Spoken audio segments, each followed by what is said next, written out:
Por primera vez en un podcast que funciona ese micrófono. Sí, señor. No Sí le se voy acuerda. no le voy a decir mentiras, Sí pero se sí. acuerda. ¿Cómo se escucha el Daniel, por cierto? Que él obviamente está un poquito más lejos del micrófono. ¿Cómo me escucho yo? Mac, Malvic y Mac y David, que son mis conocidos. El pollo que se acerque más al micro. Yo. Ah, pilla, acércate un poquito. Hombre, Como 2 años funcionando mal, se escucha bien. Ok, el hecho es de todas Epa, formas que gracias. cuando trates de hablar, igual trata de hablarle directamente al micrófono. De todas formas, pues nos vamos rotando el micrófono. Pues, cuando lo necesites vos, te lo paso. De resto, pues yo también lo voy necesitando por acá. Antes de empezar, para los que están por lo menos, a ver, vamos a empezar con una nueva serie podcast, como ya les habíamos dicho. Esta es una serie podcast que va a ser compartida. Vamos a tener un episodio en ese canal, un episodio en el canal de The Zap y así sucesivamente. Es una serie de 8 episodios como primera temporada, ya que vamos a hacer un episodio por cada departamento de Colombia. En este caso son 32, así que está dividido en 4 temporadas. Y en esta primera temporada nos vamos a enfocar naturalmente en los 8 primeros, principalmente en la región pacífica y algunos departamentos creo que de la Andina, No, de la Andina no. De la región del Amazonas. de la región amazónica. ¿En qué se va a basar? Pues vamos a hablar aquí un poquito por departamento de todas esas historias y todas esas cositas que o bien muchos saben o bien no, relacionadas a historias de terror y cositas, digamos, que de ese tipo. Que si hoy habilitaste la página oficial. No está habilitada. Pero entonces, bueno, ya saben cómo es la dinámica, así que pues empecemos. Obviamente hago mi intro, hago la pequeña presentación del podcast y pues iniciamos, ¿no? ¿Estamos ¿Iniciamos? ready? ¿Estamos ready? ¿Estamos listos? Bueno. Muy buenas a todos, señoras y señores, niños, niñas y cuchitos que nos estén viendo y o escuchando en este momento. Mi nombre es Jualarpe. Hoy me encuentro aquí con el señor de Zap. ¿Cómo estás, hombre? Hola a todos, muy buenas noches. Estoy muy bien, muchas gracias por la invitación. Esperando que esta nueva serie que estamos haciendo en conjunto y por primera vez estamos ya colaborando oficialmente, sea del agrado de todos ustedes. El día de hoy tenemos, no voy a decir que la tercera temporada de Entre Risas y Beats, pero podría tomarse como el retorno de Entre Risas y Beats, en este caso, tercera temporada y como novedad, la primera temporada de el podcast de nuestro compa, de nuestra de su sección de si escucharon, de su sección de podcast, que en este caso creo que iba a ser momentáneo, pero creo que ya se Se va a definió quedar fijo. a que se va a quedar llamando AFK Podcast. El AFK, bueno, creo que pues más bien se lo puedes explicar a ellos dentro de 8 días en tu canal, Claro. ya hablando un poquito más del tema. Sí.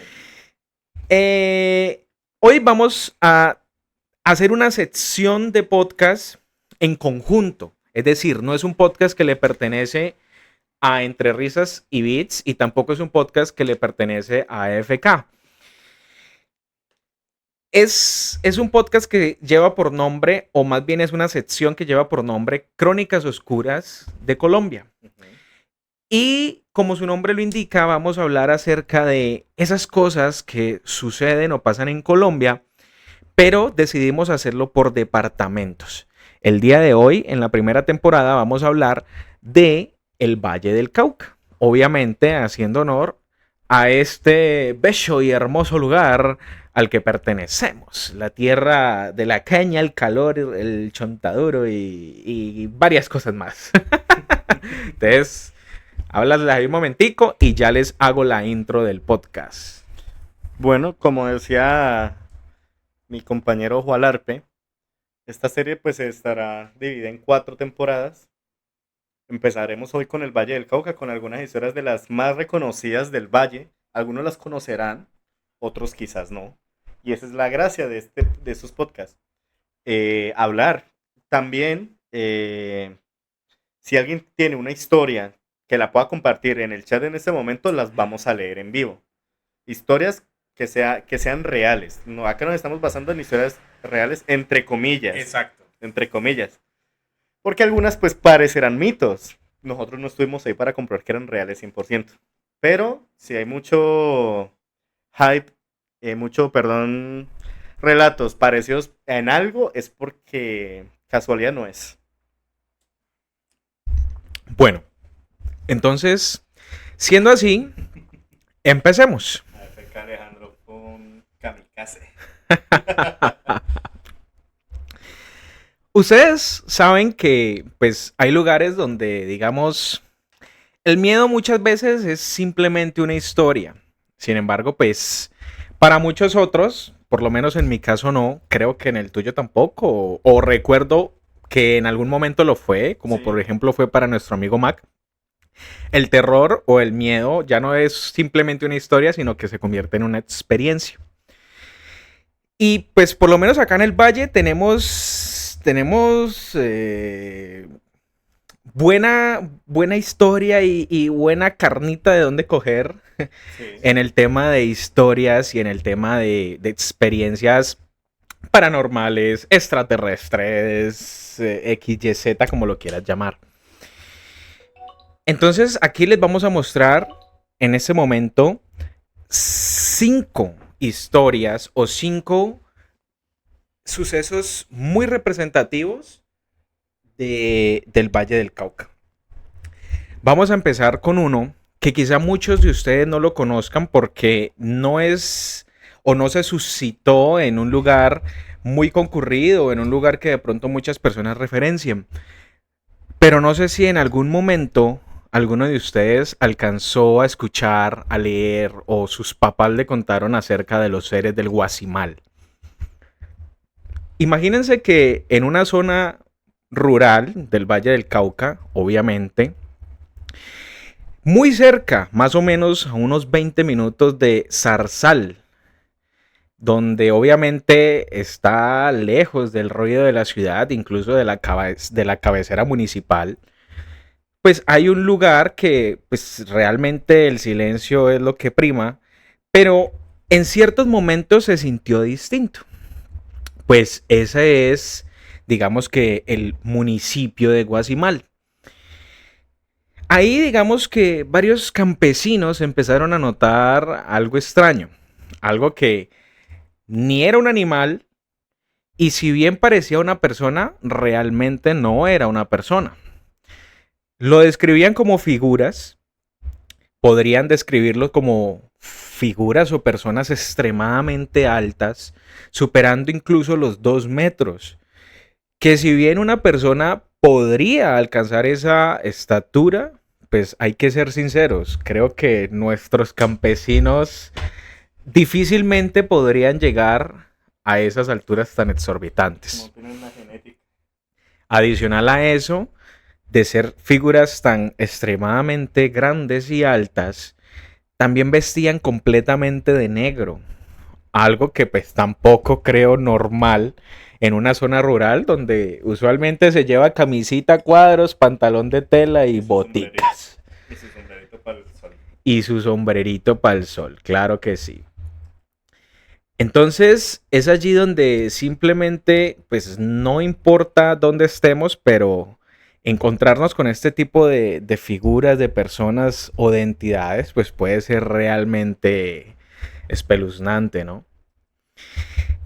Entonces, hablemos un poquito de lo que era o lo que se creía que eran las entidades del Guasimal. Bueno, para empezar, como les digo, Guasimal está aproximadamente a unos 20 minutos de Zarzal, que es la cabecera municipal más cercana, y es un pequeño pueblito prácticamente en la montaña. Nosotros hace poco, de hecho, tuvimos un acercamiento muy similar con lo de la esfera. No sé si lo recuerdas. Claro. Pues bueno, las entes de Guasimal en un principio, porque digamos que todo inicia por allá en el 2012, donde se dieron los primeros avistamientos. En un principio se creían que eran extraterrestres, los grises. Claro. Porque como les digo, pues realmente eran entidades que se veían un poco diferentes a lo habitual. Diferentes en el sentido de que habían unas muy delgadas, también habían unas muy corpulentas, pero tenían algo en común y era que eran demasiado altas. Y pues como les digo, eran usualmente figuras muy oscuras, donde no se llegaba incluso a interpretar si era por su vestimenta o porque simplemente esa era como su aura, como su ser en sí, ¿no? Ahora bien, hay relatos, no relatos, hay testimonios relacionados a este caso que son los que, digamos, le dieron la importancia al caso. Tanta importancia que incluso cuando este caso se viralizó nuevamente a eso del 2018, porque empezó en el 2012, pero nunca ha cesado ese contacto con esos seres. Entonces se volvió un atractivo turístico el ir hasta Guasimal. Entraban carros, motos a toda hora y especialmente en las noches a ver si lograban tener algún encuentro cercano con estas entidades.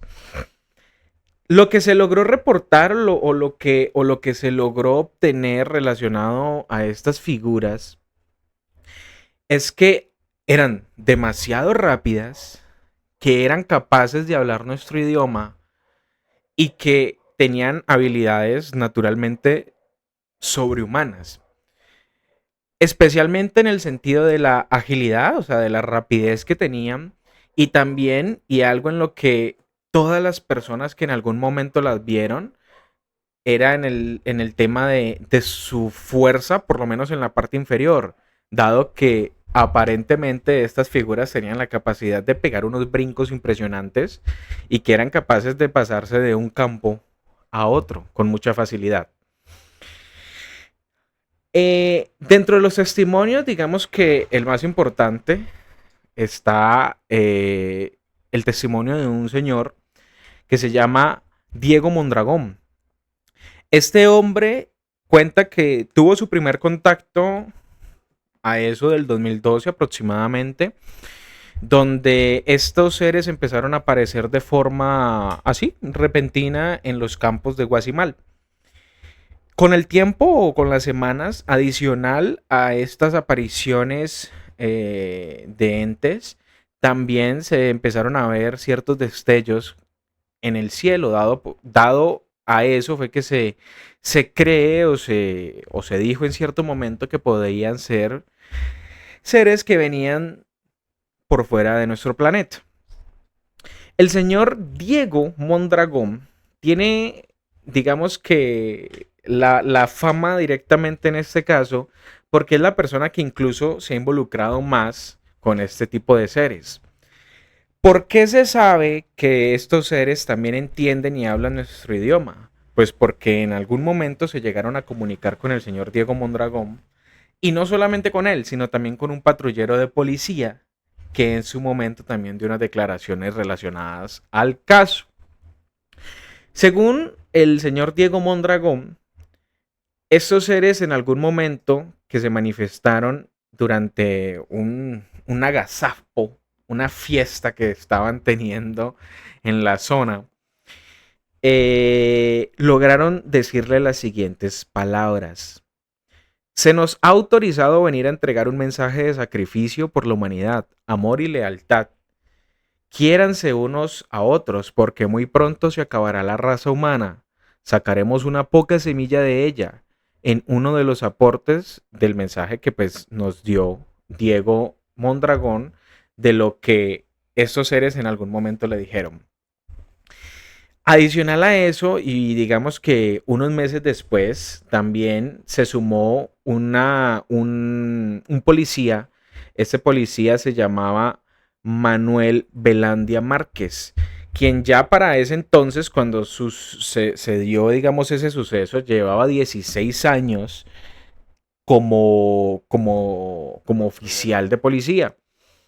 Resulta que al hombre también digamos que tuvo un encuentro repentino con estos seres. Y resulta que aunque no le dio un mensaje tan exacto como el que le dio al señor Mondragón, sí recuerda que en su momento le dijo algo relacionado a alguna semilla de los humanos, que se correlaciona con lo que había dicho el señor Mondragón de que ellos iban a extinguir a la raza humana, pero que iban a salvar a una pequeña semilla de nosotros para continuar, digamos, con la vida.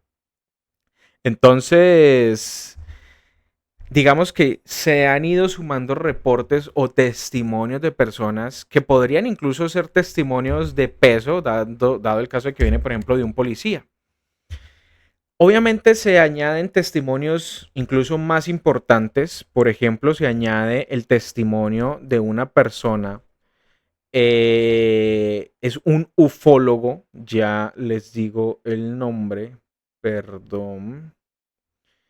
Se me fue.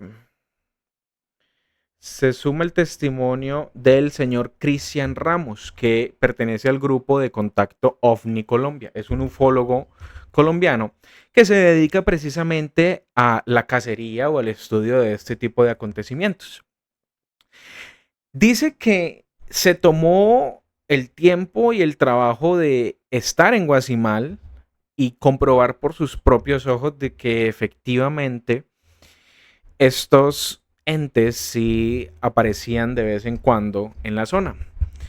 Y que con esa confirmación, pues obviamente pudo sacar conjeturas. Primero, pudo confirmar el hecho de que efectivamente la apariencia de los seres eran como se las describía en un principio, superiores a 2 metros, completamente de negro y con habilidades superhumanas, porque dice que cuando le hablaban o podían pronunciar algunas palabras, sentía como si fuese, haz de cuenta, un sonido estéreo. De repente lo escuchabas por acá, pero de repente lo escuchabas al otro lado y luego atrás y luego adelante. Un Es sonido decir, eran en alto capaces D. de movilizarse alrededor de las personas de una manera pues extremadamente ágil. Y lo otro que logró presenciar y dice que era impresionante escuchar las pisadas de ellos porque eran demasiado, demasiado fuertes debido a que eran capaces de saltar muchos metros. Digamos que no solamente llegó a la conclusión de que podrían venir del espacio, también se atrevió a decir de que podrían ser intraterrarios, es decir, personas o no personas, entidades o seres vivientes provenientes de la misma tierra, pero podría ser, por ejemplo, de las profundidades, cosa que pues nosotros difícilmente vamos a poder explorar completamente Gente que se le llamaría intraterrestres. intraterrestres, correcto. Entonces llegó también a esa conclusión, pero no es posible ni desmentir ni afirmar al 100% lo que ha sucedido.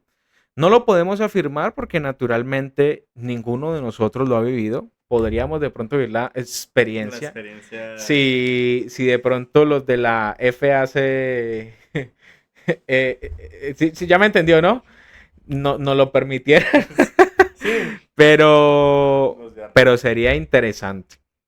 Pero tampoco se puede desmentir porque incluso el capitán de la policía ubicado en Zarzal, que es la cabecera municipal más cercana, ha dicho que pues no puede confirmarlo porque él tampoco nunca ha tenido un contacto con estas entidades, pero que tampoco puede decir que no porque muchas veces y con mucha frecuencia le llegan reportes de avistamientos de este tipo de seres. Así que pues no pueden simplemente decir, no, esto no existe. Tienen que reportarlo, atenderlo a medida de que es posible.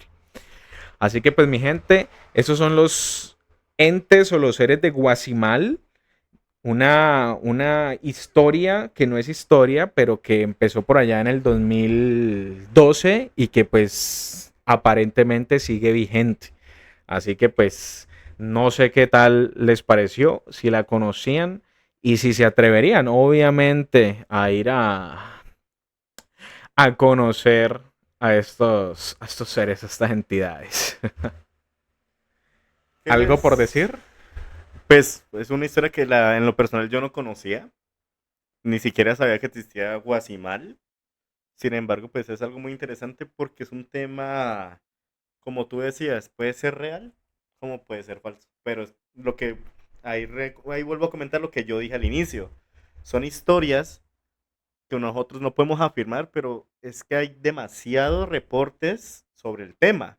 Casualidad no creo que sea. Y la gente, yo digo, Y pues más campesinos y que no hay ganan, muchas personas que, como te decía, logran conectar puntos, quizás sin ni siquiera conocerse. claro. Entonces, digamos que si logran conectar ciertos puntos, podría tratarse o podría manejarse como una hipótesis real. Sí, claro, y a lo que iba, no entendería qué ganaría un campesino inventando historias así. Bueno, por ahí decían que los campesinos sacaban su machete y se enfrentaban al diablo, así que pues En el cerro.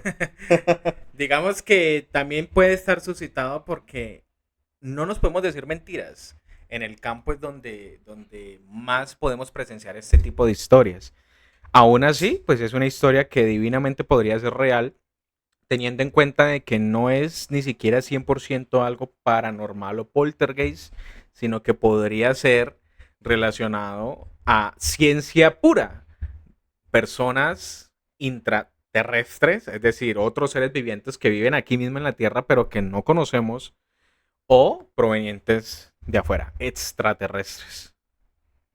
Vale, si de pronto alguien tiene algún comentario, nos gustaría también leerlos, a ver qué opina de la historia, piensan que es falsa, piensan que es real. Y si se atreven a ir. Mientras tanto, Expedición a Guasimal, Expedición a Guasimal ¿sale? 2027. Uy, sale, sale. Áspera la historia, no conocía. Bien, Malvic. Bien. Pasemos a la siguiente mientras de pronto ustedes procesan la anterior. Yo te hago la intro, tú sigues con lo siguiente. Hay casas que ustedes saben parecen guardar recuerdos. Hay otras que incluso te invitan a entrar, como podrían ser las casas embrujadas, pero hay otras que directamente te dicen incluso no entres. En este caso, la mansión de Mellendorf es una de esas. Abandonada, silenciosa y cargada de muchísima historia, donde vivió una familia extranjera, pero que a raíz de varias tragedias que ocurrieron dentro de esas paredes, tuvieron que irse y dejaron una huella imborrable en ese lugar. No es como tal lo que haya pasado allí dentro de esas paredes, sino la historia que se generó después. Porque incluso se dice que hay personas que han entrado y que la sensación es inmediata, como si alguien te observara. Y que no importa en la habitación en la que estés, siempre, pero siempre hay algo más acompañándote. Se escuchan pasos en el segundo piso, donde obviamente no hay nadie.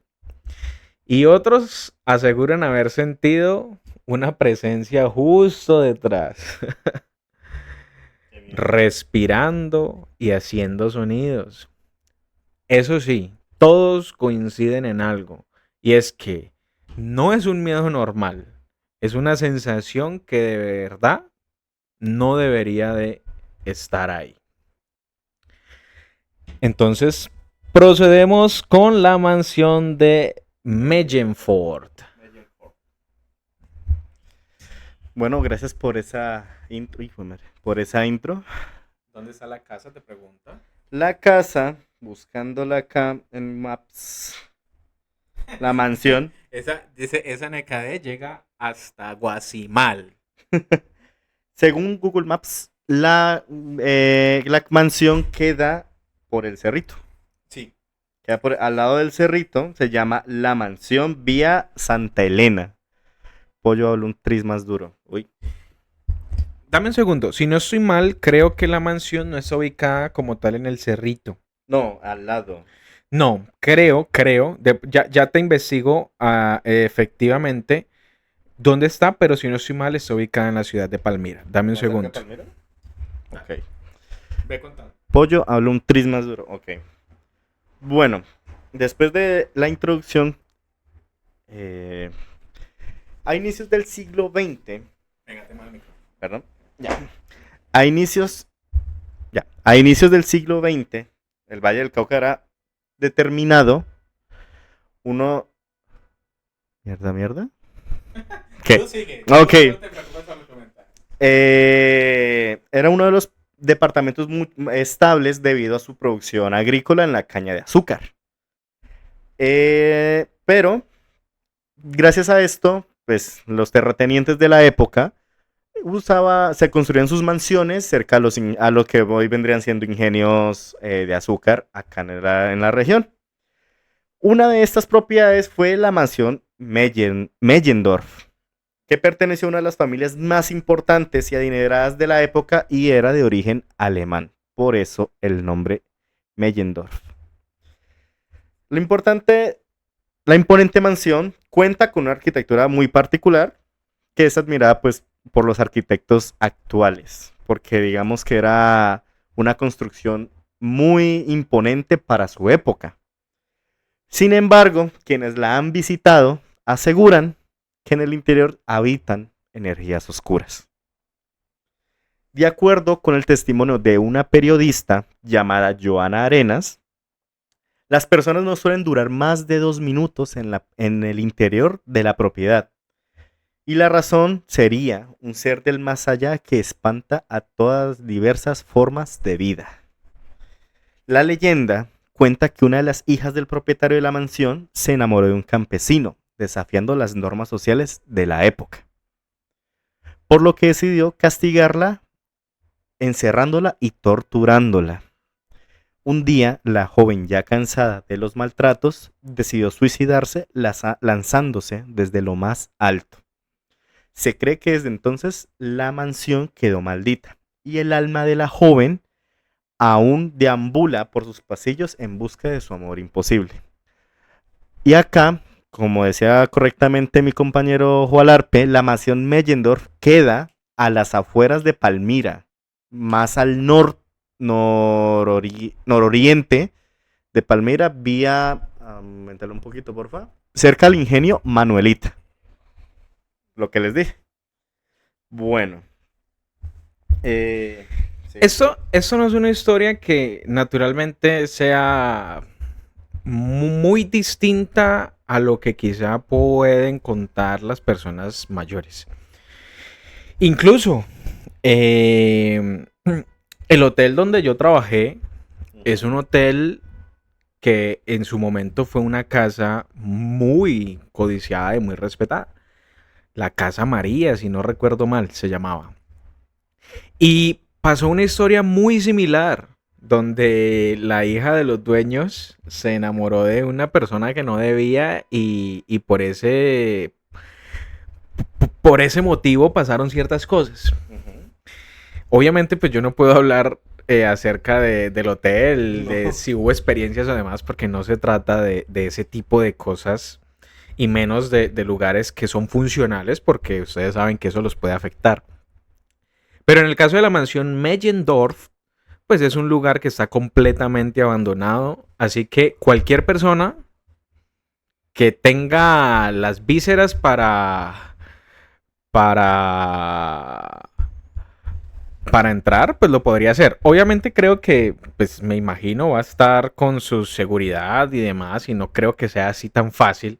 Posiblemente toque pedir sus permisos y demás, pero creería yo que es una excursión que se podría hacer y podría hacerla cualquier persona. Por aquí tenemos comentarios. Hay un hotel, es una estructura bien lámpara y muchas habitaciones ya abandonadas entre el ingenio cerca de Tuluá y Río Frío. Ese es el ingenio Carmelita. San Carlos. San Carlos, no, entre Ah, Río entre Frío y Tuluá y Río Tuluá. Frío, no sé. Ese es Carmelita, Carmelita. Carmelita. Se dice que los mafiosos del Pacífico habían mandado a construir eso para sus reuniones, pero terminó siendo una casa para desaparecer testigos. Y allá se aparecen personas con clavos por el cuerpo y las bocas cosidas. Está excelente esa historia. Pregunta Alejo PC, Pollo, ¿no te pasó nada en el Inca? Sí, lo estresaron. Sí, sí, sí, pasaron cosas, pero digamos que esas historias las podemos contar al final. Pero ya son experiencias propias. Ya son experiencias propias. Una que otra también sí voy a contar, que sí a mi compañero Juan López sabe de una que me pasó en mi propia casa y otras que me pasaron con Malvic allá en el Inca. El Inca es un eco hotel acá en Buga. Es pues como dicen, es un hotel con mucha naturaleza y queda a las afueras de la ciudad, del casco urbano. Y la verdad el ambiente se sentía muchas veces muy pesado en porque donde estaba constituida la empresa era una antigua casa que decían que era de un sacerdote y pues eh, explotaban gente laboralmente también. Pero decían que ahí se había suicidado un sacerdote. Entonces, la casa se sentía muy, muy cargada en ciertas horas. Bueno, ya que estamos, ¿por qué no podemos hablar un poquito de esas experiencias? Aprovechemos, ¿no? Bueno, si quieres, no hay ningún problema. ¿Empiezas tú? Obviamente no, digamos que ya contaste un poquito lo del Inca. Yo les puedo decir que en el lugar donde yo trabajé, lo más raro que quizá yo pude vivir o en lo que yo pude presenciar, porque obviamente hubo otros momentos en los que otras personas tuvieron que presenciar otras cosas, pero en lo que yo pude presenciar por lo menos, a mí sí me llegaron a tirar un objeto.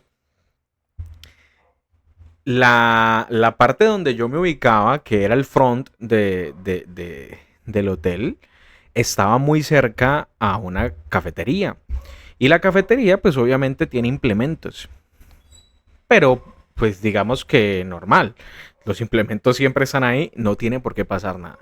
Pues llegó un momento en el que estábamos ahí, creo que yo todavía estaba ahí con una persona, y de repente algo así de la nada estaba encima de una nevera y salió. Salió del chat. Salió del server. Y yo, bueno, re raro, ¿no? Bueno, de pronto fue el viento y demás. Como eso está completamente minado de cámaras, entonces nos dimos cuenta de que cuando miramos la cámara, definitivamente no fue viento. Es decir, se vio como si divinamente alguien lo hubiese hecho así. Entonces, esa fue por lo menos la que pude presenciar yo eh, directamente. Que hay más historias, sí, y hay una historia excelente relacionada a un sacerdote dentro de los aposentos. Puede ser interesante, ahorita se las cuento. En donde vivía murió el sacerdote del San Vicente y no duramos ni 6 meses viviendo ahí. Madre mía. Silenciosa también comenta. Volví. Hola, hola. Vamos a pasar con la tercera historia que digamos que incluye 3 historias en una. Creería yo que va a ser el punto más largo. Y vamos a hablar acerca de las casas y los edificios embrujados de Cali. Ustedes saben que aunque la mayoría de sucesos paranormales o inexplicables suceden en las zonas rurales, pues también en las urbes y en las grandes urbes, como por ejemplo lo es la capital, Cali, pues también suceden cosas pues bastante impresionantes. Y hay tres lugares, bueno, hay más obviamente, pero hay 3 lugares muy interesantes. Uno de ellos es el Teatro Municipal Enrique Buenaventura. No sé si quizá algunas personas lo conozcan o lo hayan escuchado, pero es un lugar muy antiguo antiguo, porque pues imagínense que su construcción fue en 1927, perdón, su construcción como tal empezó en 1927, pero terminó 10 años más tarde. Perdón, empezó en 1918 y culminó su construcción en 1927. Fue una construcción bastante larga. Y yo creo que como en cualquier estructura así de antigua, yo creería que por probabilidad puede que pasen cosas que nadie quiere que pasen dentro de esas estructuras.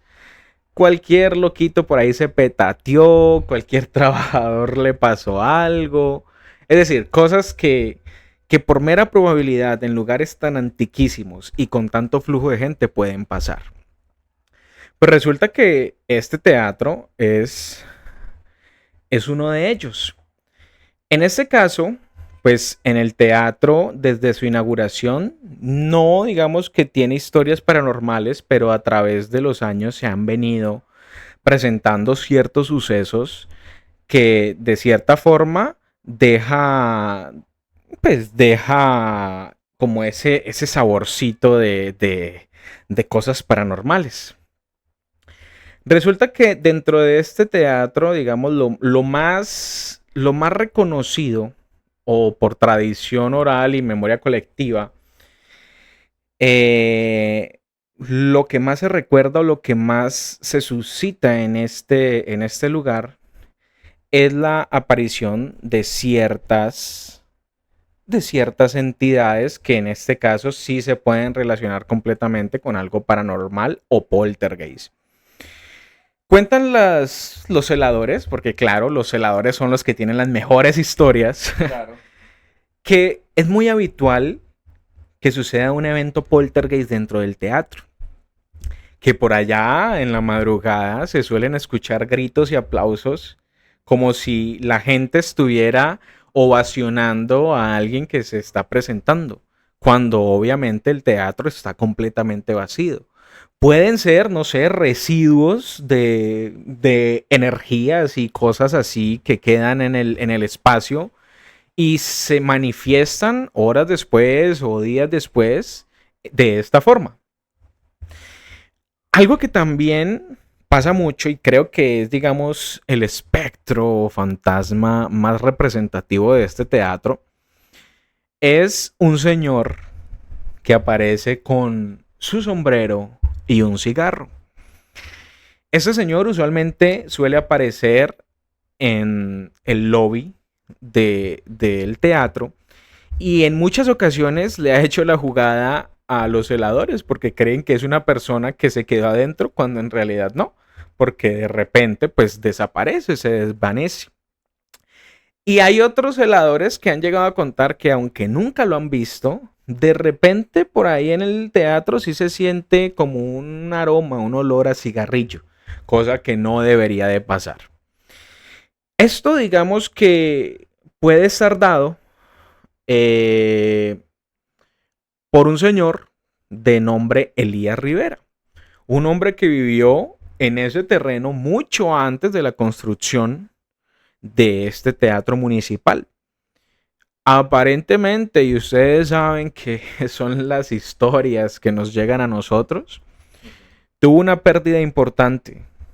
Para ese entonces, ustedes saben que el tema de la salud era muy diferente y cuando a usted le daba lepra, pues prácticamente te podías despedir del servidor. Pues aparentemente su hija pequeña falleció debido a esta enfermedad.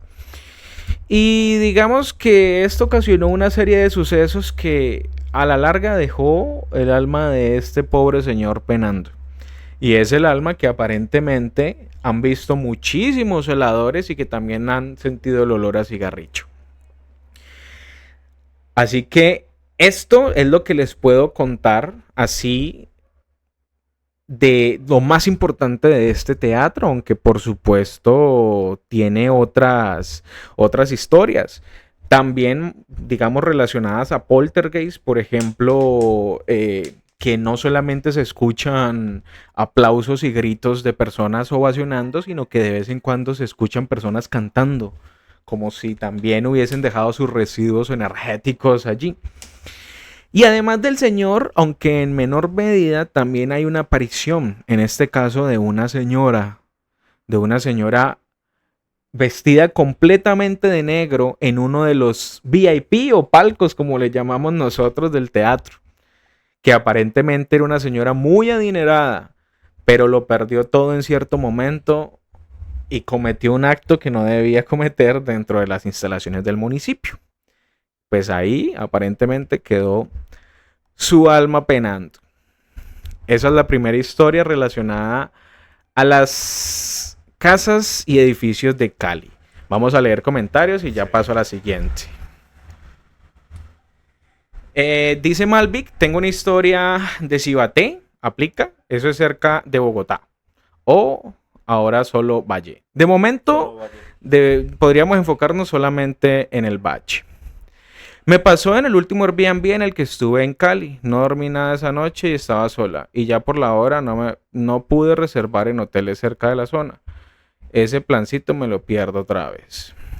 Complejo. Uy, Cibaté, en la defensa civil de Buga, vos estás de trasnocho y escuchás que un niño te llama a pedirte ayuda o pasos. ¿Dónde está el equipo? Tuf Gaming. No sé si mi pana Jualarpe ha subido el Cerro de las Tres Cruces. Hay una casa abandonada a medio camino que tiene una hora bastante pesada. No. No he subido el Cerro de las Tres Cruces, pero una vez saliendo de Salamina hacia La Pintada, cogí una trocha en la que estuve más o menos 50 minutos. Y vi muchas casas, pero todas abandonadas. Estaba que me cagaba. Ni siquiera por temas paranormales. Ya muchos imaginarán por qué. Este mapana. Ay, ay, ay. Aunque ahora yo voy a tocar un tema con referente al Cerro de las Tres Cruces. Pues ya van a saber de qué es. Yo creo que es una historia muy coloquial acá en el Valle. Pero entonces vamos a continuar con la segunda historia de los edificios abandonados de Cali. Pues ni tan abandonados, amigo mío. No sé si muchos de ustedes referencian a un edificio emblemático de la ciudad de Cali, el edificio Versalles.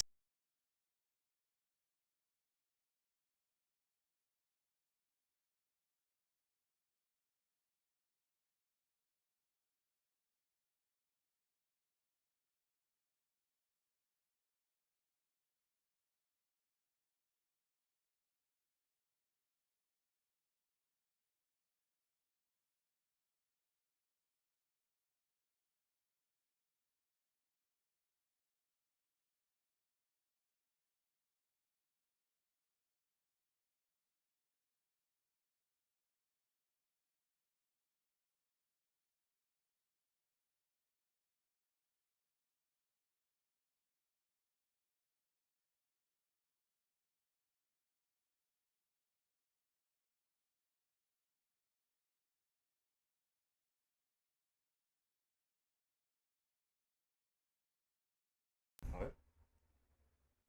Es que tengo el stream atrasado acá.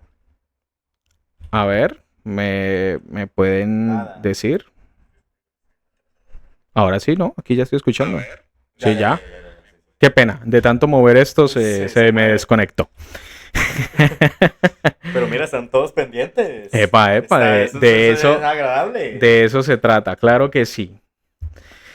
Bueno, pues resulta que en el edificio Versalles... Voy a contar todo desde el inicio, yo creo. No, bueno, mentira, no, les estaba sí, diciendo, sí. no, pero alcanzaron a escuchar acerca del edificio Versalles porque Malvic lo comentó. Epa, vale. En el edificio Versalles, pues como les estaba diciendo, es un edificio que aún se encuentra habitado, no es un edificio que esté abandonado. Así que es difícil, yo creería, por lo menos yo no entraría a vivir en un lugar así. Aunque difícilmente quien te arriende pues te va a decir, sí, aquí asustan. No lo creo. En lo personal yo pregunto cuando me voy a hospedar. ¿Sí? Yo pregunto. ¿Sí? Yo pregunto. Mira que yo Disculpa, nunca. ¿Aquí de pronto suceden cosas paranormales? Sí, ¿no? Obviamente van a decir que no. Sí, claro, es lo normal. En ciertos sitios uno sí puede sentir la energía si se siente como pesado o algo. Afortunadamente, las veces que me quedo fuera de casa, no me ha pasado ningún incidente así paranormal. Ok. Bueno, pues digamos que en el edificio Versalles es muy común encontrarse con cosas que en verdad pueden ser aterradoras. Porque creo yo que el escuchar un grito así desesperado a la mitad de la noche o de la madrugada, pues es algo por lo menos para alarmarse, ¿no? Y decirle, hey, policía, están desviviendo a alguien, por Dios. Pero resulta que es algo muy común en este edificio. Ahí, como les había dicho, hay un testimonio de un vigilante, de un celador, que contó un poquito acerca de su experiencia aquí en el edificio Versalles. Y entonces se las leo textualmente. Dice, me dirigí a la pila. Esta queda en el sótano del edificio. Me dirigí a la pila y cuando intenté abrirla, la llave inmediatamente se giró sola y empezó a correr el agua. Me asusté mucho y salí corriendo. De repente, al frente mío, veo que a uno de los carros que estaba en el parqueadero se le prenden las luces. Empieza a pitar y luego se le abren las puertas, dijo el hombre. Si no recuerdo mal, el hombre se llamaba Alexander algo. Yo creo que este tipo de sucesos ya son demasiado violentos porque no es simplemente como un poltergeist, como por ejemplo que no, en el caso del teatro, que se escuchan los aplausos y los gritos de ovación o se escuchan sonidos que no deberían de escucharse en ese momento.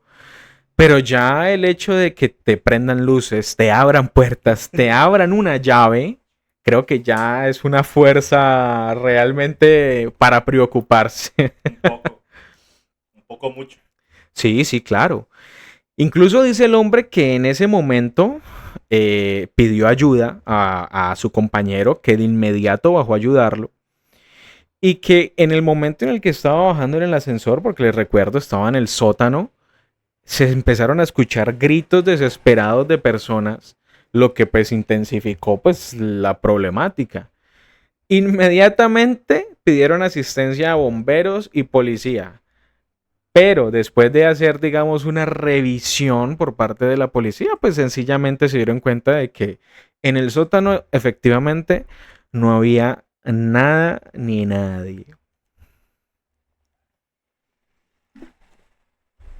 Entonces, este caso, por si lo quieren investigar un poquito más, se llama La Fuente del Edificio Versalles. Entonces, ¿qué tal está? Eso yo creo que sí es más común el encontrarse este tipo de sucesos en ciertos lugares. Pues es una historia bastante interesante. Y si el hotel del edificio, disculpen, sigue habitado, es muy normal que mucha gente nueva tenga estas historias al hospedarse en este tipo de sitios. A ver, ¿qué dicen comentarios? No, no vamos a decir, Alejo, David, y ya vamos a hacer nuestro podcast con nuestras historias. Pues no. Y por último, les voy a contar la tercera historia relacionada a edificios en la ciudad de Cali. Por aquí, Barajas nos comentó el edificio del ferrocarril de Cali. No lo tengo presente, pero no sé si es este del que les voy a hablar. Y es el edificio de Coltabaco, en la ciudad de Cali. Pues resulta que este edificio aún sigue en funcionamiento, claro que sí. Pero pues, muy similar como pasó con el teatro, pues es un edificio realmente antiguo, que en ese momento ya está llegando a los 90 años de construcción.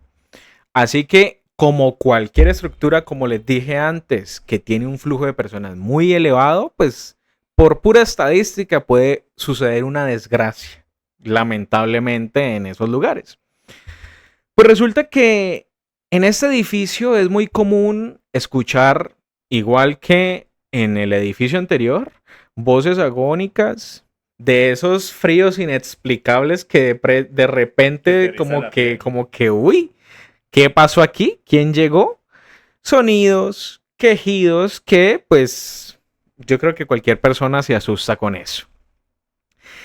Dentro de las, no historias, sino dentro de los testimonios que cuentan los propios trabajadores, dicen que hay un espectro que se suele aparecer con mucha frecuencia. Y claro, cómo no, el de una niña.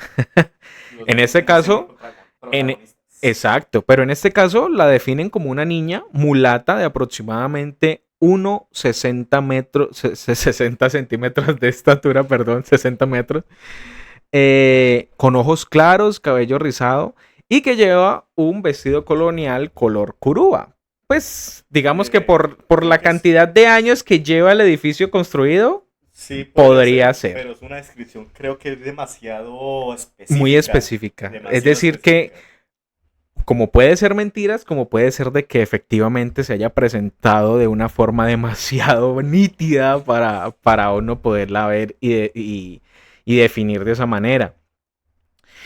Se escucha llorar de vez en cuando, pero lastimosamente con un sonido que es demasiado agónico y desesperante. Y yo creo que pues eso es, creería yo, una de las peores cosas que te pueden pasar. No, pues claro. Ya, creo que yo no soy mucho de, por ejemplo, de asustarme con este tipo de cosas paranormales. Pero si yo sé que de repente ando solo y empiezo a escuchar este tipo de cosas, pues yo creo que ni el más fortachón ni el más preparado psicológicamente te va a resistir al 100% este tipo de cosas. Lo dudo. Aún peor, además de las apariciones de esta niña en las instalaciones del edificio de Coltabaco, hay algo que es un poquito más fuerte y es que solamente le pasa a las mujeres trabajadoras. Las mujeres que trabajan allí en este edificio han comentado que hay cierta presencia que no se puede definir, como por ejemplo en el caso de la niña, pero que pues realmente se siente mala y se siente negativa. Pero curiosamente solamente la han sentido las féminas. Aparentemente, esta presencia, este ente, es un obsesionado por las mujeres. Entonces, digamos que de cierto modo es una presencia que acosa a las mujeres que trabajan en este sitio. Pobrecito. Y lo contaba una de las trabajadoras que trabajó allí. Dice que es una presencia masculina, pero que no se puede definir. Tiene una altura, por lo que se puede, digamos, ver en su espectro de 1,80 centímetros, que pues realmente es bastante grande y pues más para una mujer que usualmente tiene en promedio 1,57, 1,58 de estatura. Entonces, suelen decir que es bastante escalofriante y que en el momento en el que aparece esta escultura negra, se siente un frío que definitivamente te eriza completamente la piel.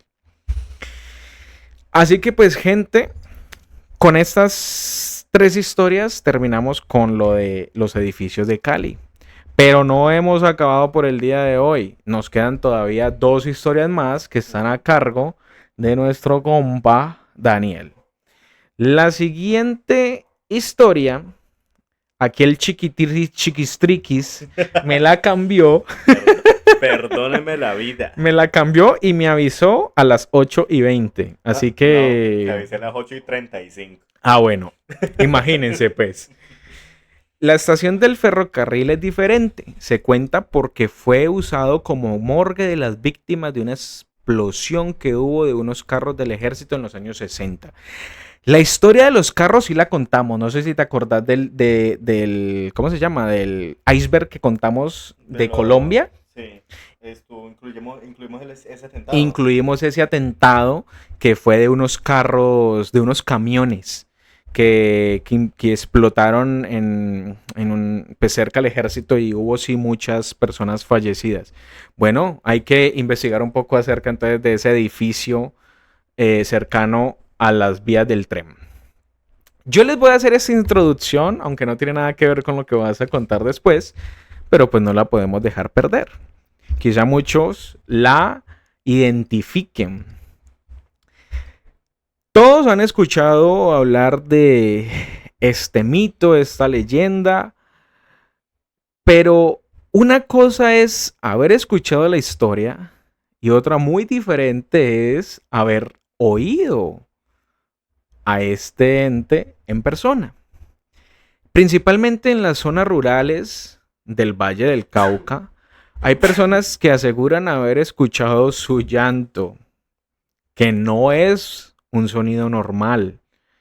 Obviamente que no suena humano. Es un lamento profundo y desgarrador, como si viniera definitivamente de otro lugar. Campesinos dicen que se escucha cerca de ríos en medio de la noche y que mientras más cerca parece estar, en realidad más lejos está. Algunos cuentan que han visto una figura vestida de blanco moviéndose entre la niebla. Y otros dicen que si la escuchas demasiado lejos es porque probablemente ya está detrás de ti. Esta era la intro de la historia que iba a contar nuestro compa de Zap. No sé si identifican de qué es la intro. Pero mientras tanto, procedamos entonces con tu historia. Es una historia interesante. Yo creo que muchos la deben identificar.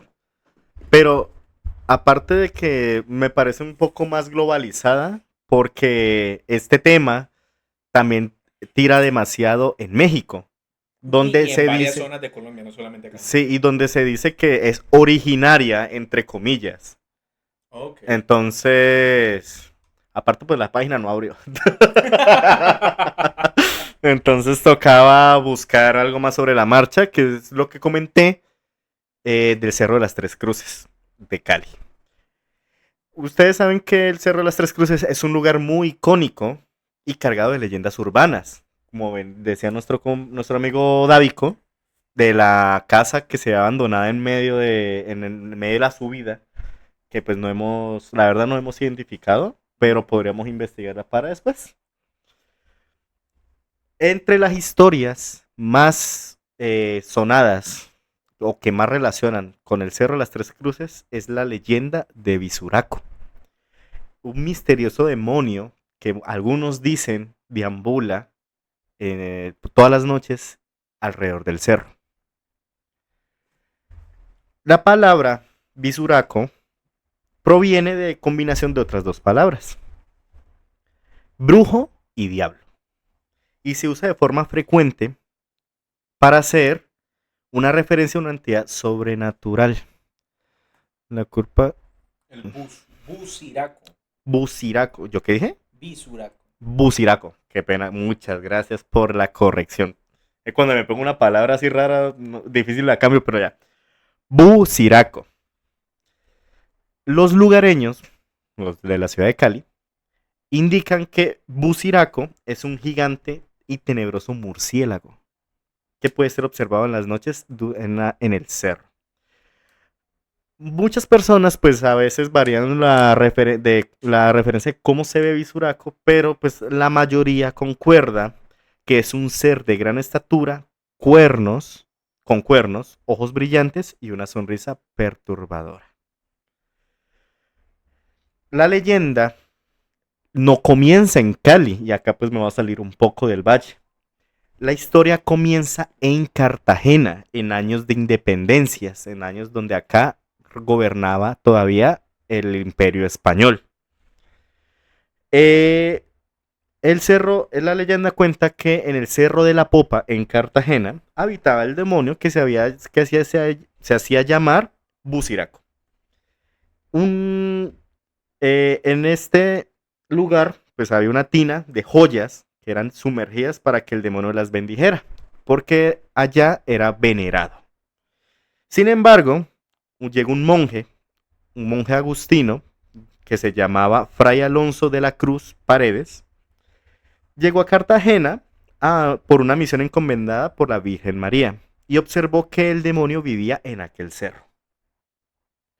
El monje, con la ayuda del obispo de Cartagena, Juan de Ladrada, junto con, con una expedición de hombres, subió al cerro donde expulsó al demonio, tirándolo por un acantilado y rompiéndole los huesos.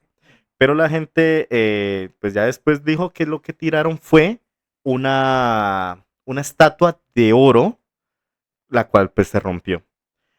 Después de esto, el Buciraco, después de haber sido expulsado de Cartagena, llega a Cali y extendió su poder en el cerro durante los siguientes 300 años, desde la fundación de la ciudad.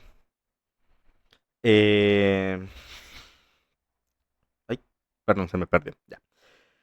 Cuando llegaron a la ciudad, dos frailes franciscanos, Fray Juan y Fray Vicente, desde Quito, los dos frailes se mezclaron rápidamente con la aristocracia y la política del sector. Juan llegó, bueno, se metieron al final en política.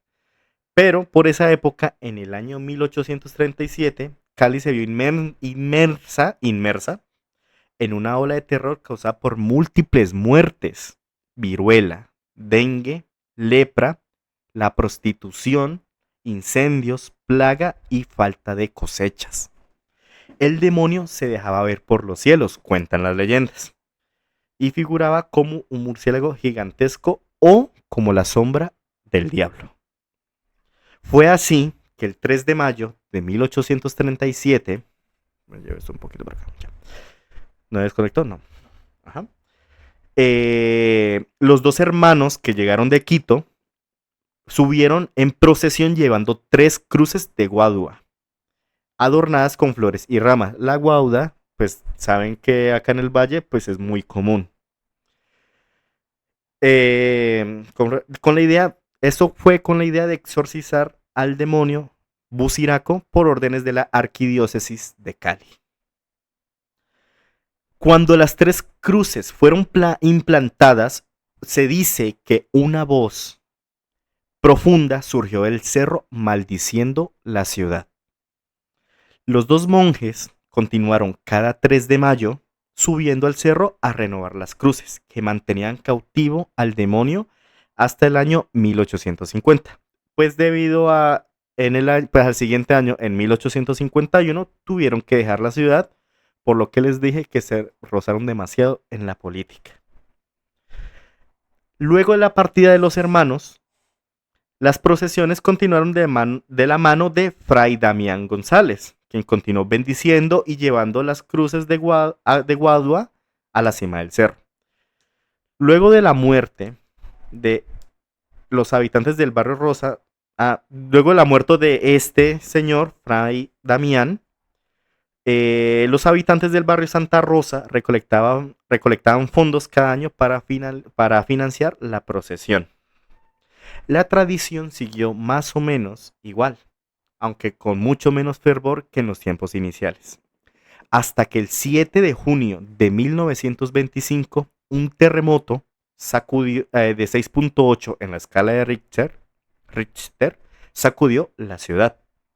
Este temblor se atribuye a la liberación de Buciraco, quien tumbó las cruces de guadua y derribó otras iglesias de la ciudad.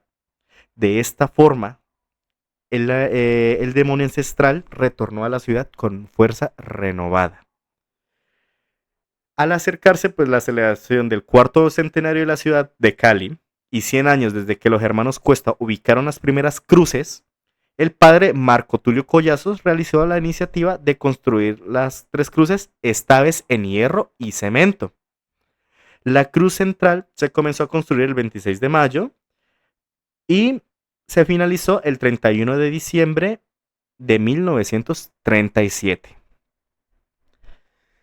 Esta historia pues es muy interesante porque dicen que en 100 años, o sea en 2037, se acaba la protección que puso el padre, el señor Marco Tulio Collazos.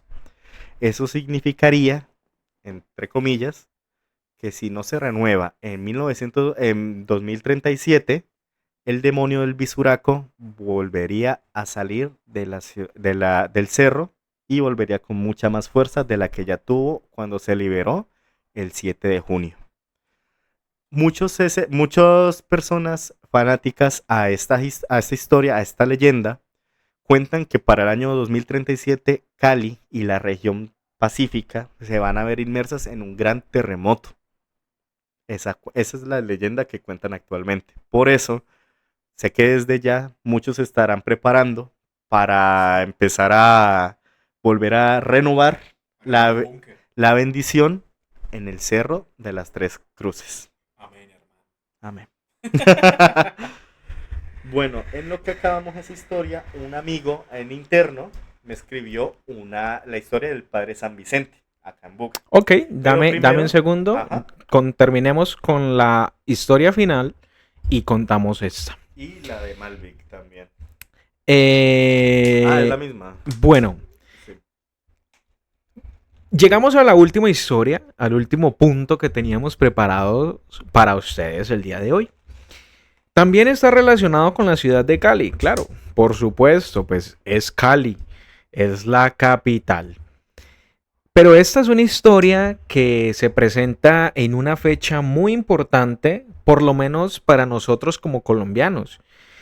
E incluso nosotros como jugueños, pues la vivimos más fuerte todavía. Y es que Semana Santa tiene cosas inexplicables. Hay momentos del año que pues en la gente dice que el mundo cambia y pues creo que Semana Santa es uno de ellos. Pero en el Valle del Cauca hay muchas personas que aseguran que durante esos días ocurren cosas muy extrañas. Hay apariciones, sueños demasiado reales, sensaciones difíciles de explicar. Algunos hablan de castigos divinos por no respetar las tradiciones y otros simplemente dicen que es algo que pues está presente pero que sin más. Como si por esos días la línea entre lo normal y lo inexplicable se volviera más delgada. Y es así como tenemos la historia de El Diablo de Juanchito. Ese también es mía, ¿cierto? Sí. Justamente, gracias por esta intro, pues sí la vamos a usar. Es algo a lo que dice Malvic en el comentario. Y Barajas. Ajá. Entonces, sí, justamente esa es la última historia que vamos a comentar en este podcast. Y ya leemos las historias, obviamente, que me han escrito por interno. Bueno, la historia que me han escrito por interno. Ustedes saben que la región del Valle... Ay, spoiler. Sí, no te preocupes, que es bueno que participen en el chat. La región Pacífica, el valle está entre dos regiones, por si no lo tienen claro. Está entre la región pacífica y la región andina. Entonces, entre tantos mitos y leyendas, en Semana Santa se escucha mucha historia. Y este relato precisa de... disculpen. Finales de los 70, finales de los 80. Y al principio de los 90. Más cercano, la historia inicial es de 1988. Aunque pues algunos sitios la sitúan más atrás en la historia. Se dice que en una de las discotecas más populares de la capital vallecaucano, por el sector de Juanchito, recibió supuestamente la visita inusual de un invitado. A simple vista, parecía un galán imponente, con mirada coqueta.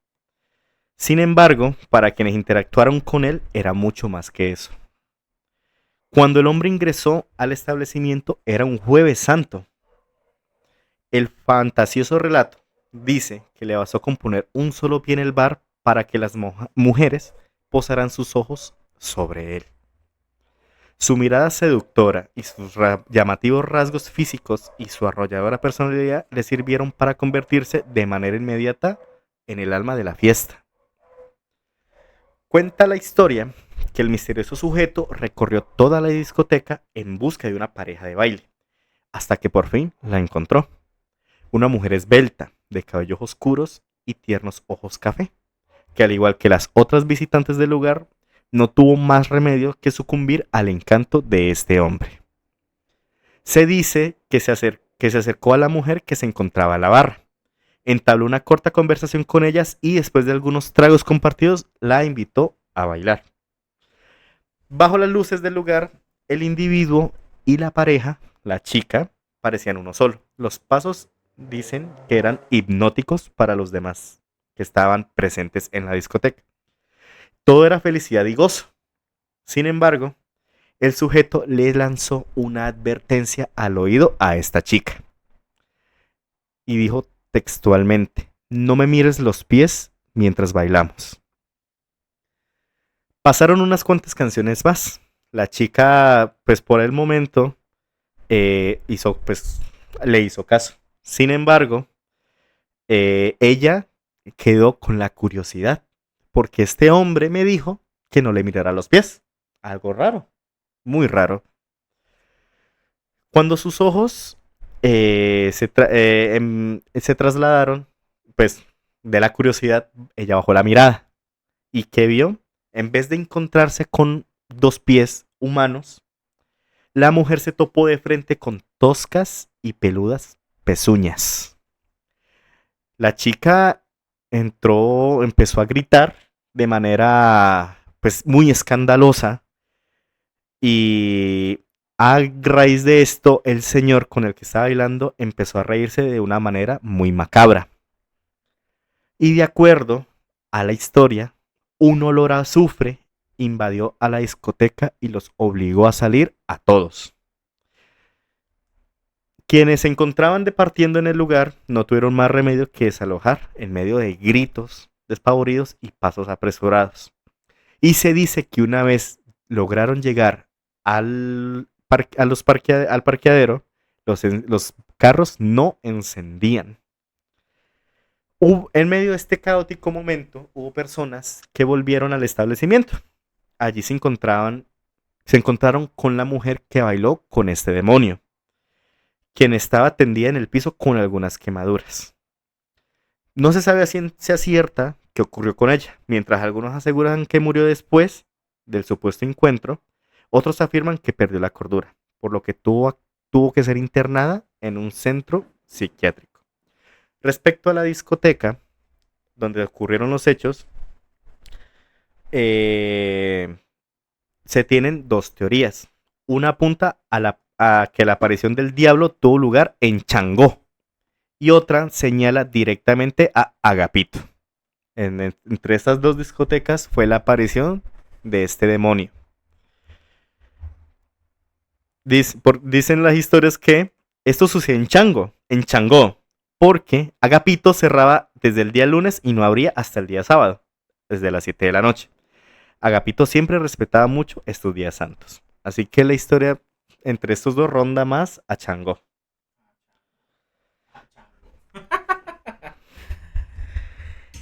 Mi gente, y es así como finalizamos con las historias del día de hoy.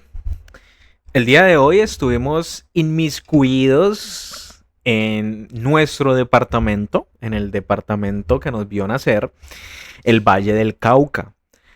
Muy posiblemente el próximo episodio que se va a emitir por el canal de DESAP será con el Cauca, creería yo. Sí, está proyectado que sea el departamento del Cauca. Mientras tanto, vamos a terminar con las historias que nos mandan. Voy a leer la que dice Alejo PC mientras tanto por acá. Dale. Lo que me pasó a mí en mi trabajo actual fue que cuando me quedaba de noche trabajando y estaba dentro de la oficina, escuchaba cómo se recostaban en la pared, como si fuera algo muy grande, y a la misma vez escuchando los clics y teclados sonar. Cuando salía de la oficina solamente estaba yo y nadie más. No había nadie trabajando conmigo. Y al salir al parqueadero en los árboles de mango se sentía muy extraño, como si me fuera a caer encima. ¡Ey! Aprendimos a no tirar la botella. ¡Qué bien! Es que esto sí es serio. A ver, ¿qué historia tienes allí? Vale, gracias Alejo PC por tu historia. Pero no, ¿en qué ciudad pasó eso. Solo faltó especificar esa partecita. Pero pues muy interesante. Sí, hay sitios que de verdad tienen una energía bastante densa, como le pasó a mi compañero Juan Arpe en el hotel que trabajaba. La otra del hotel, la de El Padre, la contamos el próximo episodio. ¿Listo? Ahora voy a voy a relatarles una historia que me escribió un compañero al interno. Y les voy a leer textualmente. Soy el de la casa donde murió el sacerdote del San Vicente, Anderson. Resulta que llegamos a una casa que queda por el parque del cementerio. Ah, pues en Buga. Ah, ya, es que ya sé quién es. Ya. Perdón. En Buga. Resulta que llegamos a una casa que queda por el parque del cementerio. Al inicio, todo normal. Pero con el tiempo empezaron a pasar cositas. La primera fue que entre las 2 y 3 de la madrugada nos despertaban. Yo pensaba que me pasaba solo a mí, hasta que una de mis hermanas me contó que algo la levantaba a esa hora. Yo le dije que a mí me pasaba lo mismo. Y ahí estaba mi otra hermanita y nos confirmó que le pasaba exactamente igual. La última en confirmar fue mi mamá, que también llevaba días levantándose a esa hora. Ella decía que sentía una sensación pesada en la casa. Luego, ella habló con los vecinos y se enteró que ahí murió el sacerdote de el San Vicente. Ya después de eso empezaron a aumentar los sucesos, como escuchar voces, ver sombras, se movían cosas o las perritas empezaban a ladrar de la nada. Ya en el último mes, cuando decidimos irnos, fue por esos 3 sucesos que pasaron ya muy pesados. El primero fue a mi mamá. Una noche le encendían el TV y le abrían la puerta de la habitación y la del baño de la habitación. Ella pensaba que era mi padrastro y lo levantó para regañarlo, pero le dijo que él no era. Bueno, apagaron el televisor y cerraron la puerta y se quedaron dormidos. Y a los minutos se repitió todo. Puertas abiertas y la televisión encendida. Mi mamá se asustó, decidió apagar y cerrar las puertas y volverse a acostar. Y cuando se estaba quedando dormida, otra vez se prendió el televisor y se abrieron las puertas. Y desde ahí no durmió más esa noche. Yo fui en el segundo susto, en recibir un susto pesado en esa misma semana. Resulta que la puerta de mi pieza debía tener un cristal, estilo tragaluz, pero por cosas del casero eso aún no lo tenía. Y resulta que una noche me desperté y vi una cabeza que me observaba desde el hueco de la puerta, en donde debía estar el cristal. Era un terror ver esa puerta y que se asomaba la cabeza, de lo peor que viví. Por último, ya fue un susto de una de mis hermanas, que se quedó sola en la casa. Y resulta que estaba en la pieza y dice que en el comedor empezaron a tirar cosas que tenemos ahí encima. Ella se asomó y vio una sombra tirando las cosas, pero no veía a ninguna persona. Ahí se encerró en la pieza y empezó a llamarnos. Llegó mi mamá y la sacó de la pieza. Y después de eso hablamos con el casero para dejar la casa. A los días nos mudamos y dejaron de asustarnos. Y el casero convirtió la casa en un Airbnb. No. ¡Oh, por Dios! Gracias, Anderson, por esta historia. Estuvo muy buena, muy interesante. Y ese es el estilo de historias que la verdad también nos gustaría contar acá. Muy bien estructurada la historia, la verdad, sí. Chapó por eso, viejo Anderson. Mi gente, de esta manera concluimos con el episodio del día de hoy. En la primera temporada de esta sección de podcast que se llama Crónicas Oscuras de Colombia. El día de hoy estuvimos con el Valle del Cauca. En el próximo episodio nos vamos a ver en el Cauca. Y así sucesivamente con todos los departamentos de la región pacífica y algunos de la región amazónica. Hay cierta actividad que tenemos pendiente, pero creo yo que la vamos a dejar para el próximo episodio porque digamos que de cierta forma no se terminó de preparar. Les voy a compartir un segundo esta pantalla.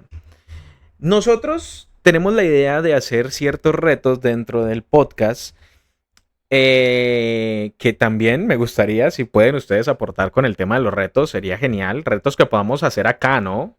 Que no vayan a hacer cosas así súper raras porque pues, ajá, comprendan. El perdedor de ese reto tendrá que enfrentarse a esta ruleta. Esta ruleta que ustedes están viendo se llaman Creo maldiciones. que no se ve bien por el tamaño de la cámara. ¿En qué se basan las maldiciones? Las maldiciones se basan en que Eso.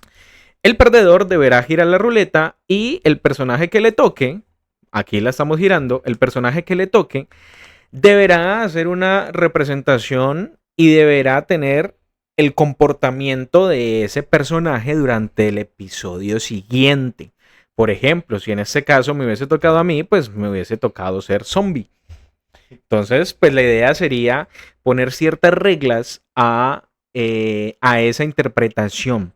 Claro, Es decir cada cierto tiempo tomar la actitud, porque pues cerebro. Sí, naturalmente que mientras no, estés contando la historia es imposible porque pues se dañaría completamente la mecánica del y podcast. la experiencia, sí. Pero digamos que por lo menos hacer una representación y en ciertos momentos tomar esa actitud, por lo menos en los momentos de esparcimiento como en los de ahorita. Ujú. Y después de que finaliza uno con la historia, usualmente uno comenta y habla con ustedes, entonces digamos que serían los momentos idóneos y adecuados para hacer estas interpretaciones. No sé qué les parece, si les parece bien, si les parece no bien. Y si todo les parece bien, pues para el próximo episodio lo podemos implementar, cosa de que para el tercer episodio ya tengamos a un maldecido. La idea es hacerlo, la idea es de estos podcasts es hacer la serie cada jueves. Obviamente pues con de pronto alguna otra que otra variación por temas personales o laborales. Sin embargo, trataremos de ser constantes los días jueves de cada semana. Porque los martes, como ustedes sabrán, vamos a seguir haciendo la serie de Pokémon Dongo, que está de Minecraft, ¿vale? ¿Llegaste a la meta? No, pero otra cosa. Ok, listo. Muchísimas gracias por el apoyo, la verdad vemos que estos temas pegan mucho, la gente se une, se conecta y es algo que a nosotros nos agrada bastante y nos da ánimos de seguir haciendo lo que estamos haciendo y lo que nos gusta hacer. Bueno, mi gente, entonces, siendo así, nos despedimos por el día de hoy. Nos vemos el día martes nuevamente en este canal, no con podcast, sino con directo de otra cosa. Ustedes ya saben qué es lo que estamos haciendo los días martes. Y el jueves, dentro de 8 días, nos veremos solamente por el canal de Zap, con el segundo episodio de esta sección podcast de Crónicas Oscuras de Colombia. Entonces, pues nada, muchas gracias por haber estado. Espero que pues se conecten la próxima semana, que estén pendientes. Y de todas formas, si tienen más historias, pues por favor compártanlas, que ahí las vamos leyendo poco a poco entre las propias historias que nosotros contamos relacionadas a los departamentos. Chaito, muchas gracias de SAP y nos vemos hasta la próxima. Muchas gracias, Juan Arpe, y nos veremos en una próxima ocasión. Hasta luego. Chao, pues.